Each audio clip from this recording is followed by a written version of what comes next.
Hello, everybody, and welcome to yet another episode of Witches and Wine. This is the show where we talk about witchy stuff and we drink wine.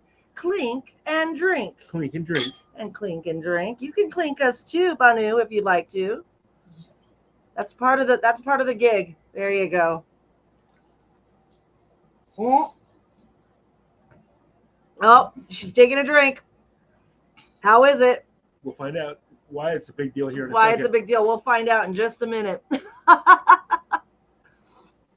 That's good. Yay! That's So good. my name is Lady Lola Stardust. I am the High Priestess of Children of the Crossroads Coven in Spokane, Washington.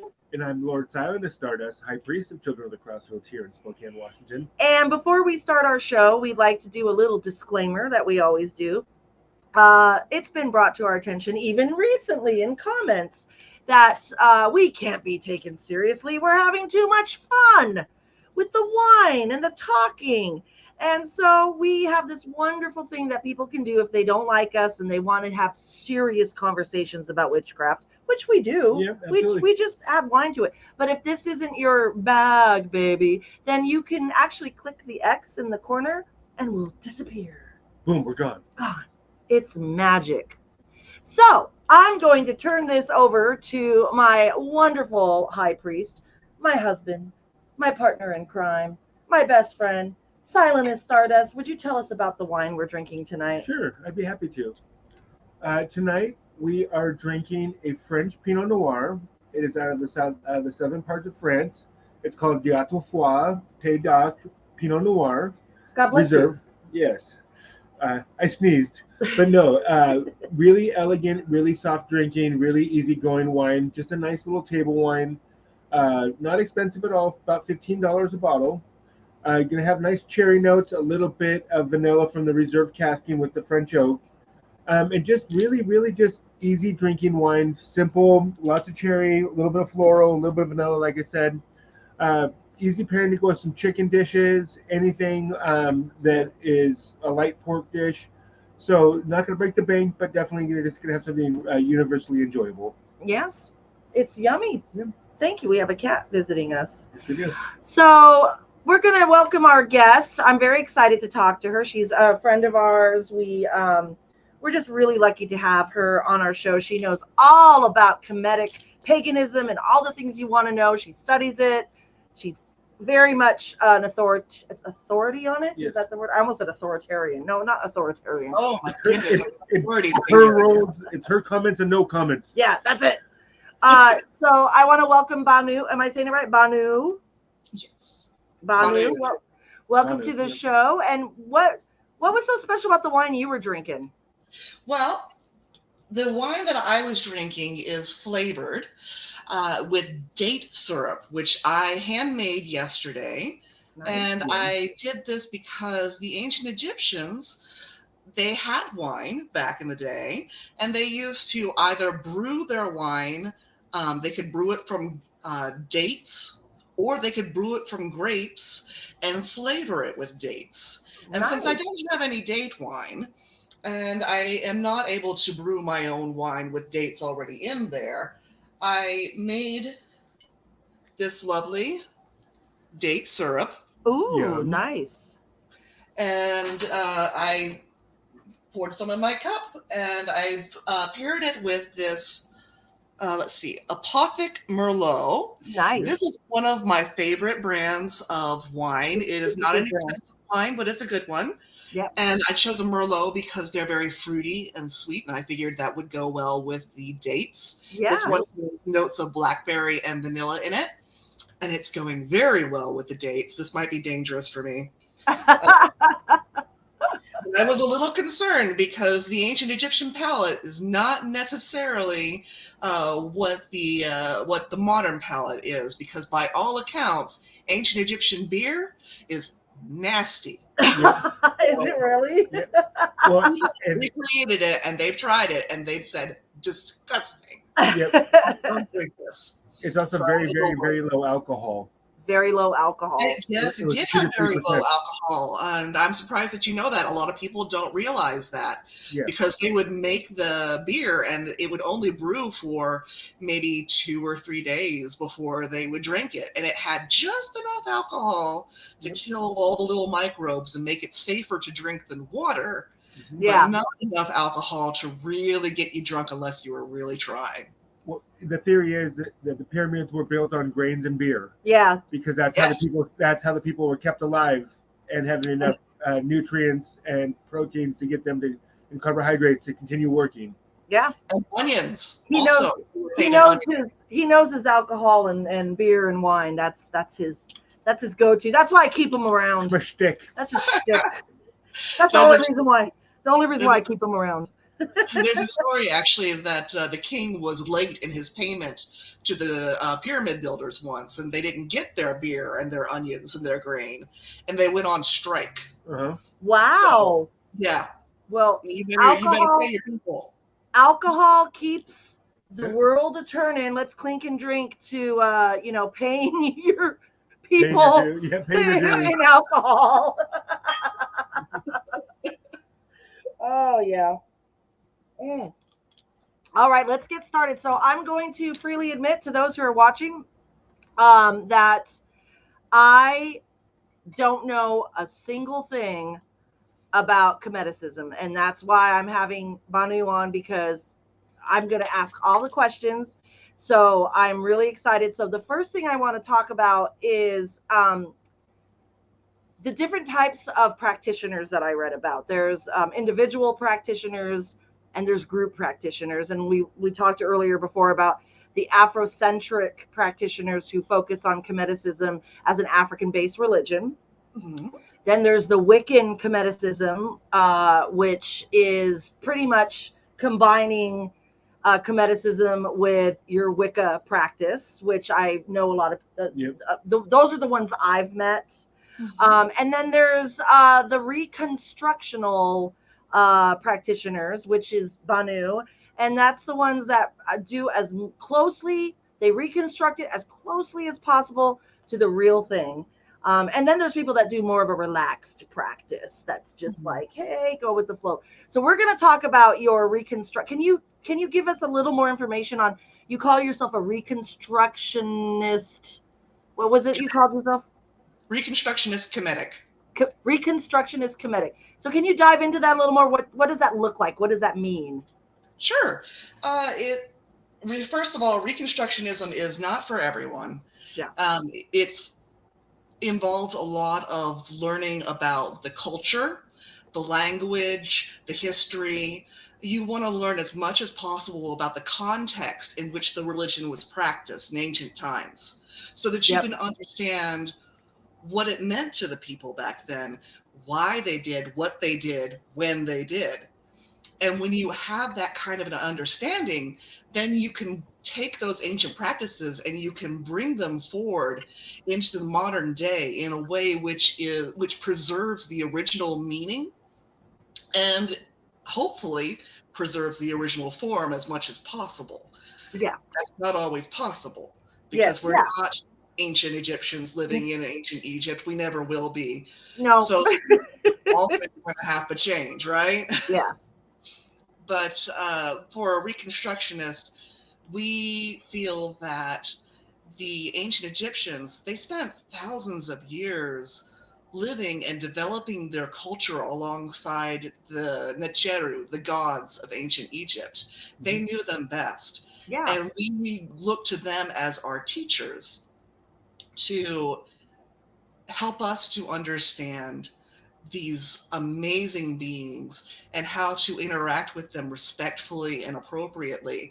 And we try to do this as a gesture to kind of meet them halfway. Okay. We're not going to be able to go all the way, but we're also not like, yeah, you guys can just come to us. Yeah, exactly. Right. No, you don't want to do that. But we're trying to do this respectfully as possible. And that's not to say that other ways of doing things are not respectful. This is just our way of showing respect. Absolutely. And again, as I said, it is not for everyone. And I totally get that. I've met some Reconstructionists in Wicca, pagan, traditional witchcraft, and what I like about you is the ones I've met that are whatever they're reconstructing can get a little, hoity-toity about it at times and make you feel like, well, your way is not the right way. And I like that you're very like, hey, I'm just here to like share information and what I do, but I'm not judging anyone else's practice because, like we always say, your practice is, we are all correct in how we practice. It is a very personal experience that we have with deity, with our magic, with our craft. And there's no one that could sit there and say, well, that's wrong, I'm right. You can say, hey, I do it this way. And say, and go, oh, cool, I didn't know you do that way. I'm going to try that, or, whatever it is.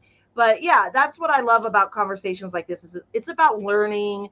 And speaking of learning, I started reading about heka, heka, heka, ancient Egyptian magic. Can you tell us more about that? I like how I did this. Yeah. Finger magic. Finger magic. Very mystical. Yes. Well, heka is a very complicated word because the ancient Egyptians didn't really distinguish between magic and religion. For them, it was pretty much all the same thing, just maybe put towards slightly different goals, maybe not. Yeah. And scholars today, they try so hard, bless their hearts, and I mean that sincerely. Yeah. They try to divide what the ancient Egyptians did into magic versus religion. Okay. But when you have people praying to the gods or assuming the form of a god in order to reenact a myth to bring about a desired change, is that religion or is that magic? When you have someone who's in a temple ritual and they are using word plays to draw on the power of language to invoke mythological paradigms, is that religion or is that magic? Yeah. I have no idea. So we usually translate heka as magic and we talk about it as magic, but it's kind of intertwined with religion and very difficult to separate. Don't you think, though, that all religions have magic in them? Because even Christianity with prayer, I believe that's spell work, that's manifestation, that's magic. So I think in my opinion, I think magic and religion kind of go hand in hand. Well, I think there's a pairing with mysticism. I'm sorry? I said I think there's a pairing with religion and mysticism, and so that's where you can kind of cross over with the magic because of the theory if I pray hard enough, if I do these things, I will get granted this boon, whatever it may be, and that is the magic being imparted. So my personal theory is that magic is the science of applied religion. If you take what your religion teaches you about the spiritual world, about the nature of reality, and you take it to its logical conclusion and then apply that towards a practical end, that's magic. Yeah. And I also think that different religions, I think they're searching for, faith. When we have faith in something, because we all have to have faith that these gods, which, existed in not maybe like the physical realm, but they're our energy. They represent our beliefs, our explanation for things. I just think the search that people go through in their religion is kind of a magical search anyways, because you're searching for things that can't really be proven to the what do you call it, to the naked eye. I was gonna say human eye, but the naked eye. But they still believe in it, and that to me is also magic. Yeah. So so with that, I can't help but notice heka spelled Heka, and I'm thinking Hecate, of course, because that's my girl.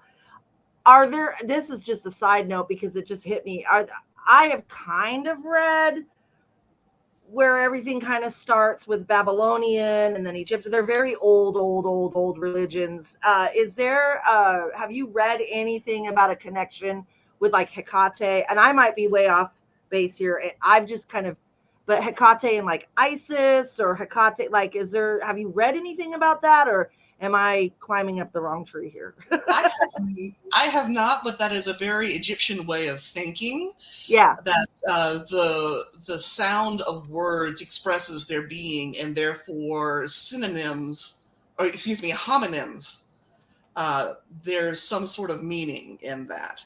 Yeah. However, I'm going to go on record. I'm a hard polytheist. Okay. And Yeah. I believe that each of the gods and goddesses are distinct gods and goddesses, and we have syncretic deities in Egyptian religion where two or more deities will kind of conjoin to form a new deity. Yeah. Okay. Yeah. It breaks my brain. Fortunately for me, perhaps because of this, none of them have ever contacted me, so I've never dealt with any of them. Yeah. Yeah. But for as far as I can tell, the only explanation I can give for it is they're mysteries. They're religious mysteries. Religious mysteries. Yeah. And we don't know all. And it's kind of your personal preference on how you want to work with them. And since we're talking about deities and gods, what are the ones that you work with in your practice? What are the main ones? Or you can list all of them if you'd like to. Who do you work with? I actually work mainly with 4. Okay. There's my two strongest connections are with Bastet, the cat goddess, and Sekhmet. Yes, I saw. I saw your beautiful Oh, you froze. cat earlier. Oh, yes. And with yes. Sekhmet, the lion goddess. Yes. And I have kind of a secondary relationship with Anpu or Anubis. Yes. Who is the jackal-headed god. Yep. And Jehuti or Thoth, the ibis-headed god. Yeah. Thoth, is that, I don't know, is it Thoth? Well, see, that's a fun thing. I'm a language nerd, and the reason why the Greek names and the ancient Egyptian names of some gods seem so different is because we're not pronouncing these Greek names according to ancient Greek pronunciation rules. Mm-hmm. There was no TH diphthong in Greece. And stop me if your eyes start to glaze over. No, this is why we're here. But there was no sound in ancient Greek. There is in modern Greek. Yes. But not in ancient Greek. It was an aspirated T, which is basically a T with a puff of air behind it. So if we take the ancient Greek writing of this god's name and try to pronounce it, I'm going to butcher it, but it would be something like Thoth. Okay. And which sounds very close to Jehuti. Which okay, yes. Got it.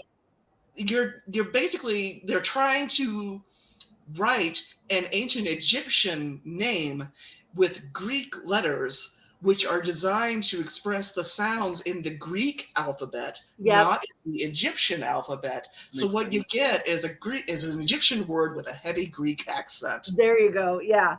Which that makes sense. So yeah. So those are the ones you work with. Can you tell me, like, what do you get from each of those? Like, is there particular things you work with them for? Like any kind of ritual, spell work, abundance, manifestation? What do each of them? What energy sources? What energy? Do they tap into? Or so I am a licensed veterinary technician by profession, and most of my contact, I don't know the word for it. most of the way that I live with my gods is through my work. So Bastet is a mother goddess. She is protective. She's one of the eyes of Ra, so she is a warrior goddess.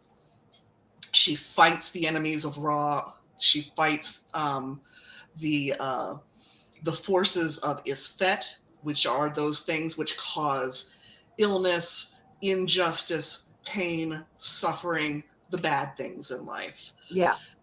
She's also very concerned with taking care of women and children, particularly during childbirth. And of course, cats are sacred to her, right? Mm-hmm. So for me, I feel very close to Bastet when I am giving my patients intensive nursing care, which is why I really love working at places like emergency rooms, where I'm dealing with patients who have very complex. Oh, hi, kitty. So beautiful. Mm-hmm. Where I'm working with patients that have very complex treatment protocols, but I'm seeing to their needs. I'm making them comfortable. I'm reassuring them. I'm trying to make them feel safe. And I am using that medicine to fight the thing that would hurt them. Yes. So that's Bastet for me. Sekhmet is the patron goddess of medicine. Okay. So I once went through a spiritual crisis where I was feeling very disconnected from the gods because for health reasons, I had to step away from ritual for a while. And that was the only way that I knew to connect with my gods. By the way, I recommend finding at least 2 ways to connect with your gods, because if one of them becomes unavailable at some point, you don't want to go through what I went through. Oh. But I'm curious. I mean, you don't have to talk about it, but it was just very, very lonely, and I felt disconnected from the gods, and I was despairing of ever being able to feel their presence again. Oh. And I also do that sometimes. Yeah. Yeah. I ended up going to a retreat for Kemetics, and I was lucky enough to talk to another woman who was a priestess of Sekhmet and also an herbalist. Nice. And I talked to her about how she connected to the gods through her work, because I was trying to figure out how to do that, but I was used to doing it through ritual, right? Which ritual involves an altered state of consciousness. Yep. And I don't know if you've ever tried working with a hyperactive kitten while holding a trance state of awareness. It's very difficult. It's very difficult. So maybe I was not on hallucinogenics. Yeah, but because cats are attracted to you when you take hallucinogenics. They want to be held, and you're like, no, and they're like, they feel it. So, but okay, that's neither here nor there. Continue. Well, it's very difficult, and I was having a hard time doing it. So she told me, and I remember this phrase really hit home for me. She said, "It doesn't matter what medication you use. Sekhmet is in the medicine." And for a while, I took that very literally, and filling prescriptions became a very sacred experience for me. And while I do believe that Sekhmet's power is actually in the medication still, I've also come to see Sekhmet's nature reflected in the nature of medicine itself. Mm-hmm. For example, Sekhmet can be both a healer or a dealer of death. Yeah. And we also have in our medication, it can either help someone or it can become poison if it's not used appropriately. Yeah. So we have the 5 rights of medication use, which, let me see if I can remember them: the right patient, the right medicine, the right dose, the right route, at the right time. And if you mess any of those things up, it can become poison. Fatal. Yeah. And I believe, and Sekhmet herself is very concerned with appropriate action. So I find that to be very, very appropriate. Well, Yeah. appropriate, yes. Yeah. Yeah. And I found Sekhmet's power to be especially conducive to things like surgery, surgical Okay. excision of Yeah. cancers and necrotic tissues, because she has this story, which I can go into later if we have time, Yeah. where she almost destroys the entirety of mankind. Yep. Yes, you've heard of that one. We know that we one. know that That's story. one of our favorite Yes. stories Yeah. of deity. So she encountered a problem, and her response was almost the surgical excision of an entire species from the world. Yeah. So I associate her a lot with surgery. So that's Sekhmet. Yeah. Jehuti, Thoth. I associate him with the precision of my medical records. I make sure that my writing is always very legible. Like it's almost a joke in medical settings that doctors must take a class in how to write so badly because they can't read Yeah. writing. Yeah. You can read my writing. I take pride in my writing. I studied calligraphy for Jehuti. Oh yeah. And I make sure that anybody, if I were to drop dead, anybody would be able to read my notes on my patient and know exactly what I was doing and what had been done and what hadn't been done and how they had responded to it. Yeah. So my notes are very thorough. And for Anpu, this might be a difficult subject for some of our viewers, but sometimes it gets to a point where there isn't anything else that we can do to help an animal. Yeah. And the only medicine that is left is euthanasia. We can help them to cross on. And I feel very close to Anubis. When I am there, I'm usually either the one who is holding the pet and reassuring them gently while I'm holding off the vein and listening to the heart to verify that they're gone. Or maybe I'll even be the one who's giving the euthanasia. And I'm often the one who's drawing it up. And when I draw up the euthanasia, I say a prayer to Anpu to guide the soul of the pet that we're going to be sending to him. And I feel that he's there and receives them. And then I feel very close to him also when I'm doing the aftercare with the body. I treat it very respectfully, and it's a sacred task for me. I also, and this is my personal insight, this is my UPG, I associate him with anesthesia. Okay. Because anesthesia, he shepherds the souls of the dead when they leave their body in death. I believe during anesthesia, the souls also separate from the body. Oh, yeah. And Anpu is there watching over the souls of my patients while I'm monitoring their physical bodies. Yeah. And then as the anesthesia wears off, the two come back together and he guides them back in. Oh, I love that.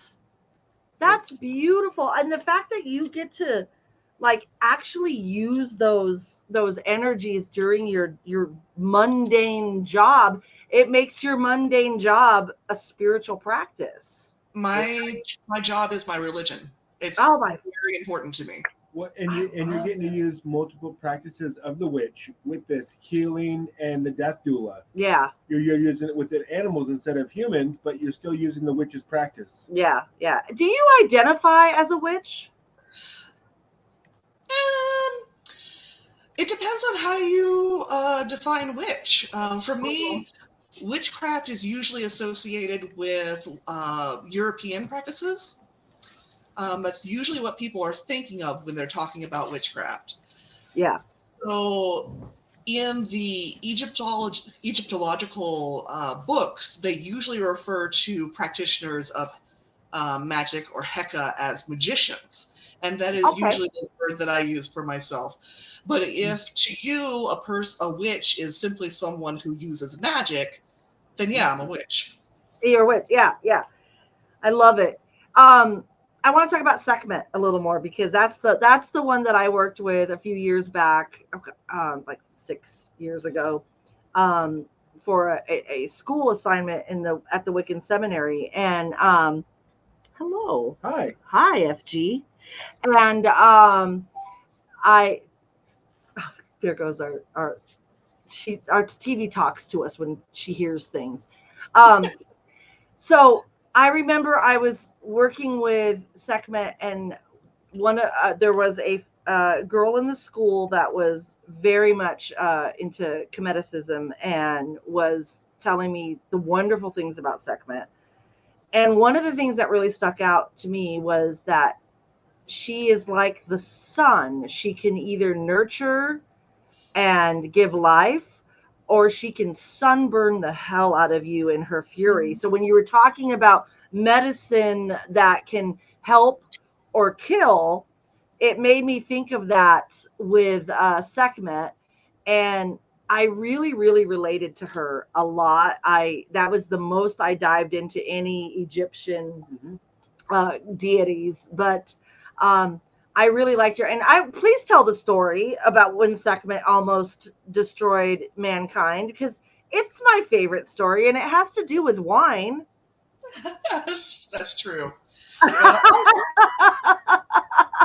story time then. Story time.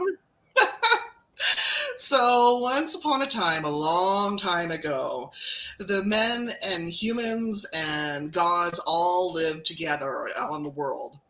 And the sun god Ra was king.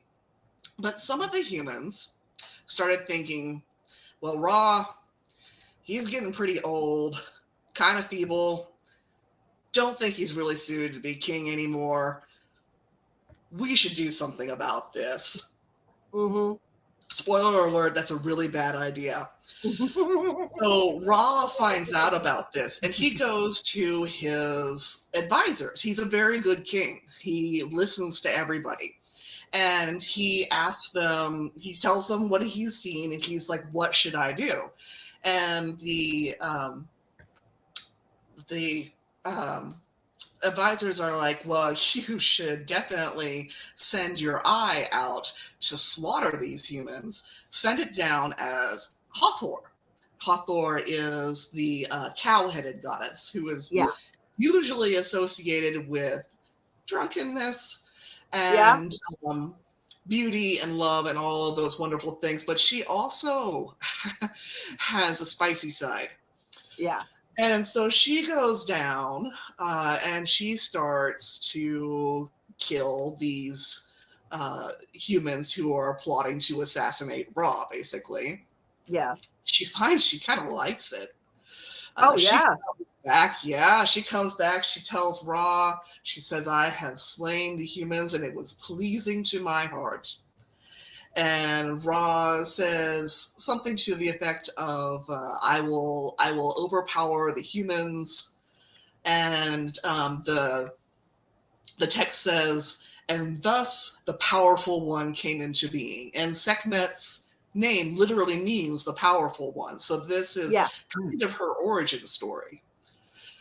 So Hathor, as Sekhmet, the next day, is going to go back down, and she is just having a ball. She is just killing things left and right, and Ra is like, oh crap, I think I made a mistake.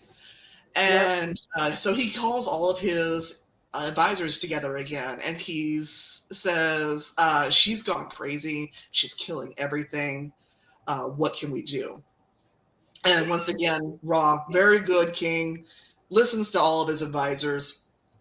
And his advisors are like, well, let's have the humans brew a bunch of alcohol. I believe it was actually beer. Yeah. But it should have been wine. Well, didn't they color it to make it look like blood or something? They did. They used ochre They used red ochre from elephantine, and they used it to color the beer, and they poured it out on the fields. And so the next morning, when Sekhmet woke up, she came to one of these lakes flooded with red beer. And there's a moment where she looks into the lake and she sees her reflection, and it's pleasing to her. And she starts to drink, and she drinks and she drinks, and she gets so happy. She forgets all about the humans. She comes back to the god. She's like, "Hi, I'm back." And they welcome her back.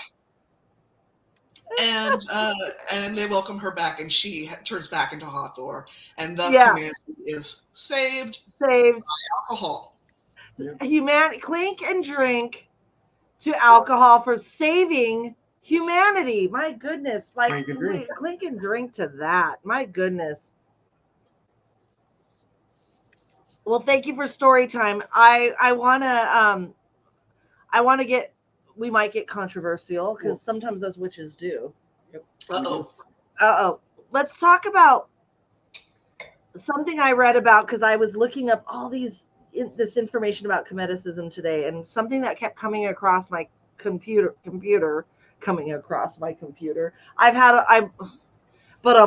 That's what she said. Jesus. Like Jesus, that joke that guy said, if Jesus came, would you swallow? Like the bird. Laugh now, please, he says. So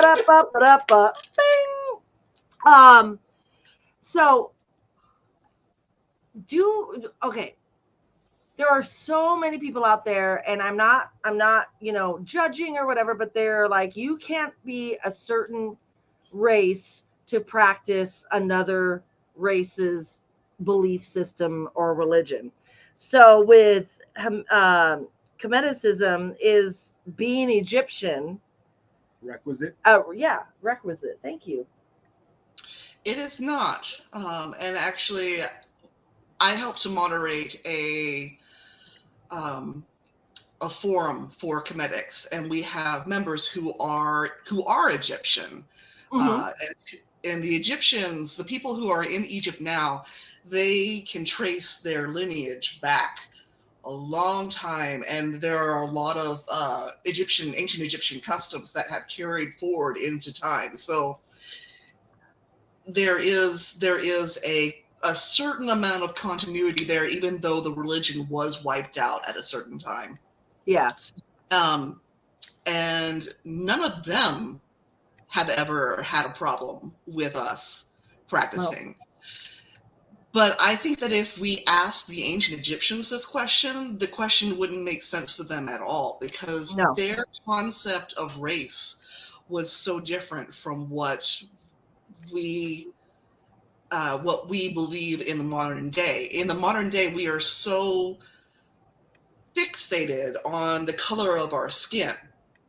But to the ancient Egyptians, they lived in a very metropolitan or cosmopolitan country. They were a major center for trade in the ancient world.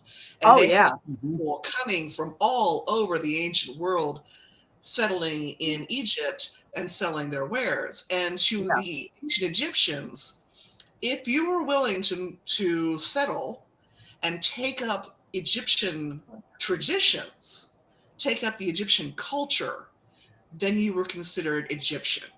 Their idea of race was culturally based, not skin based. So exactly, we are all people.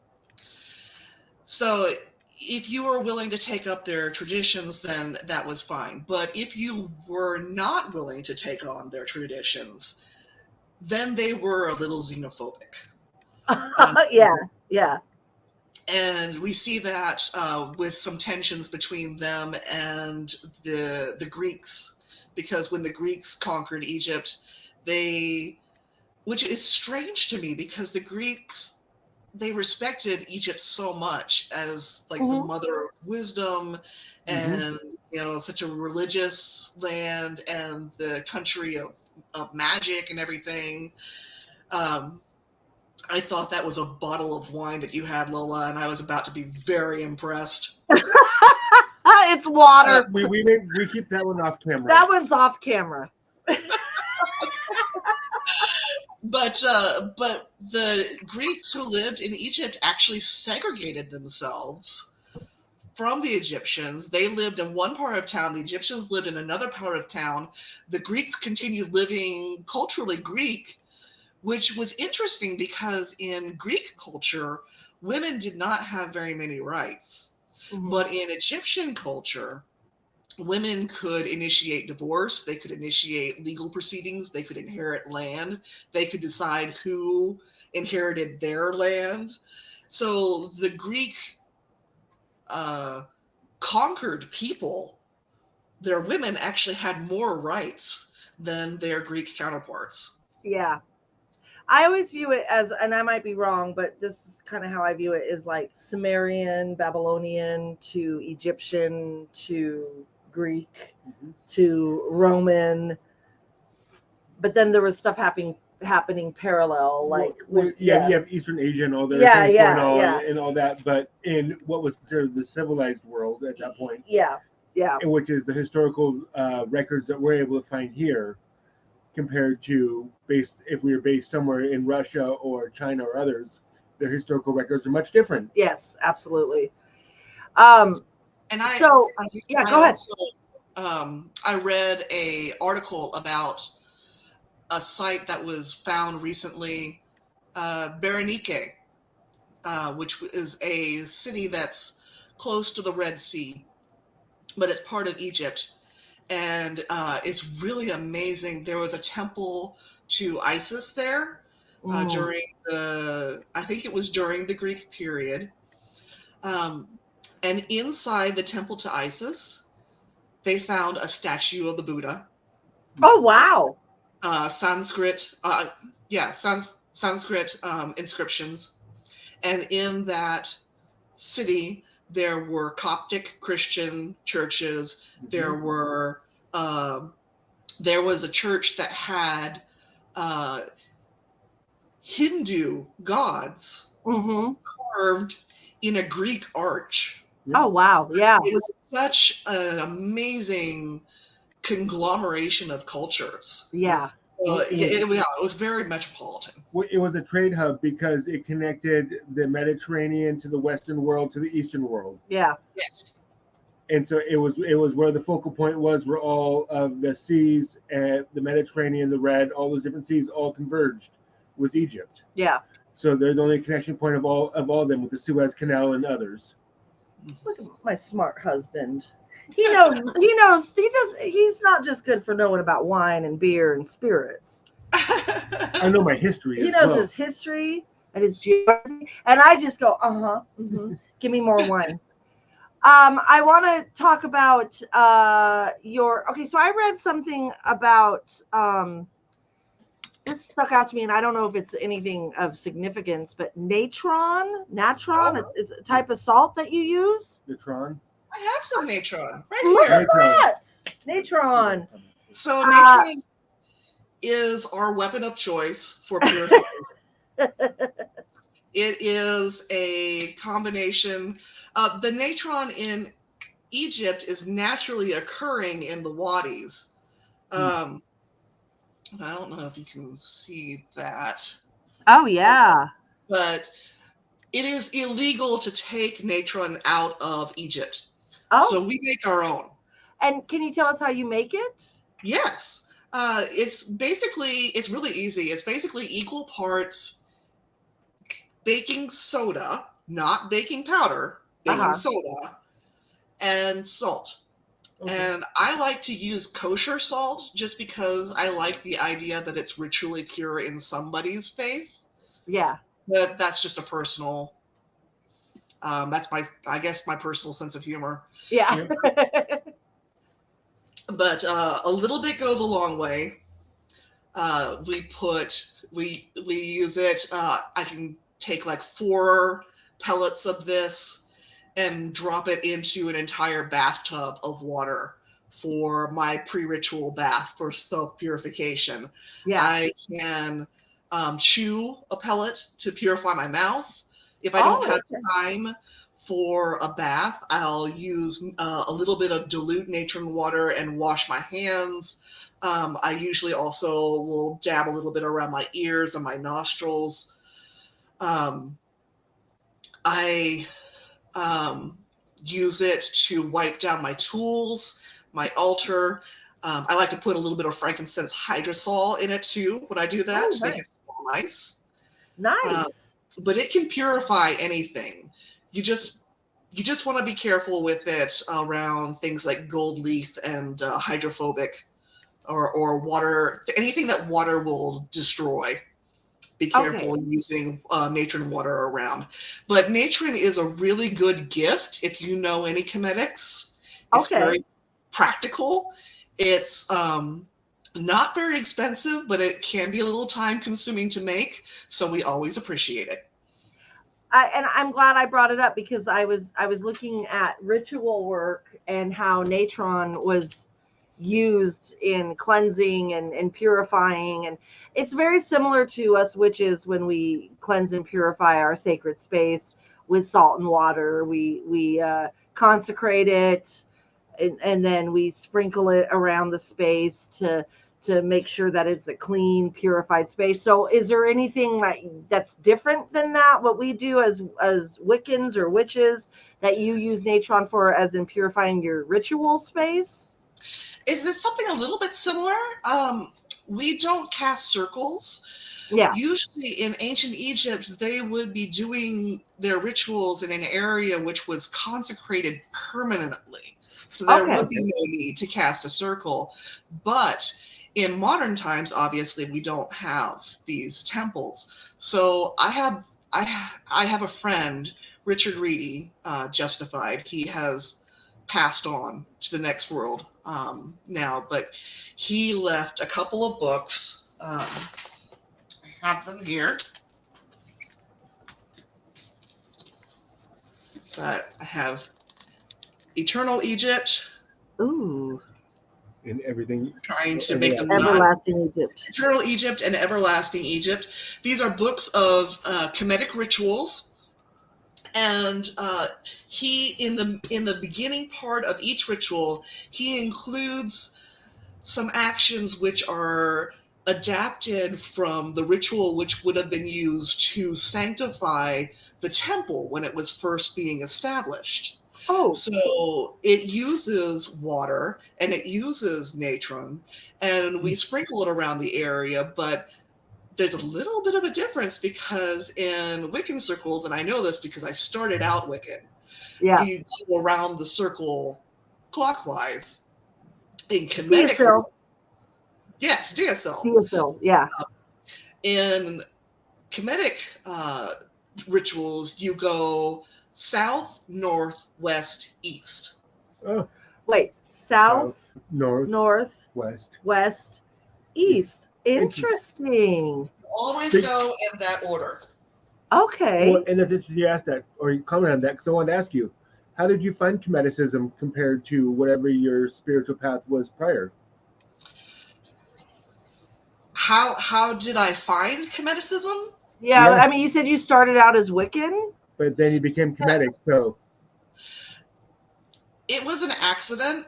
It usually is. Yeah. I almost picked up the wrong glass of wine. I have this glass of wine here. It's not real. Oh, look at that! I was gonna say she's pouring it out. It would have been very disappointing if I tried to drink this one. But I started out as a Wiccan in 1997. I self-dedicated myself, and I found Wicca in like 1996, I believe. I started reading Scott Cunningham's Wicca: A Guide for a Solitary Practitioner. Yep. Loved it. Good book. I started out with a combination of Egyptian and Greek gods. Bastet for my goddess, Pan for my god. Ooh, nice. We love Pan over here. Oh, Pan's amazing. But very rapidly, Pan kind of faded back into the woods. I had Who does that? I had one very vivid experience with him, which I would love to tell you about some other time. It's not relevant to Kemetic religion, unfortunately. But the Greeks kept fading away and the Egyptians kept on coming. And after a while, I had a critical mass of Egyptian deities. And I started thinking, maybe I should look into how the ancient Egyptians interacted with their gods. And I can work a little bit of that into my rituals. And that would be cool. That would just be a nice thing to do. Yeah. And so I thought that I was being completely original, of course, in thinking this. I go and I do like the slightest amount of research, and I discover the Kemetic community. Hundreds of people who are just like years ahead of me in this. Yeah. And my mind was blown. Oh, yeah. And I was in college at the time. I was almost late to my next classes because I was spending so much time trying to analyze people's Kemetic names and pick apart the words and figure out what part means what. Because you're a language nerd? Because I'm a language nerd. Yeah.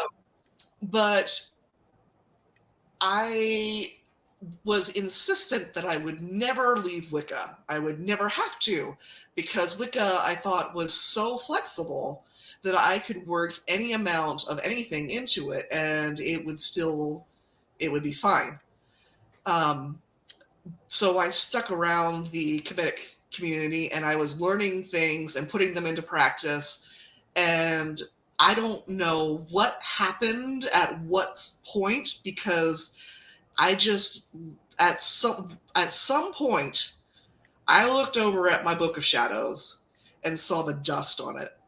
And I realized I haven't opened that in a long time. Yeah.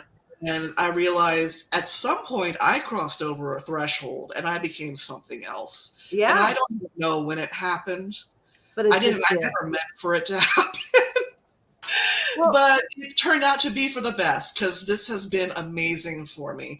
But how long have you been Kemetic? Well, since I don't know exactly when I started, it's a little bit difficult to say, but I would say probably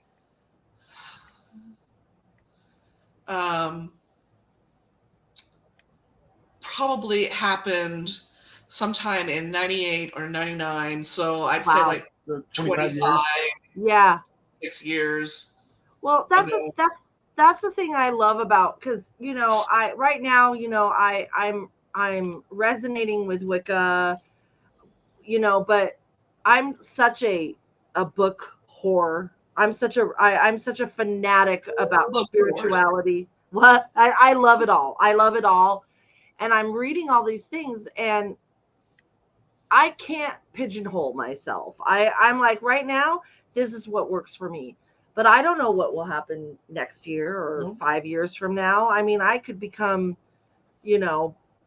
Buddhist or, whatever. But all I know is that's what I love about our practice, is that it opens up all these different doors and rabbit holes to go down, and you meet people. Yeah, you meet people from that practice differently, and it's so awesome because then you're like, oh, this is cool. Well, yeah, there's opportunity. It's not pigeonholing. Yeah. Yeah.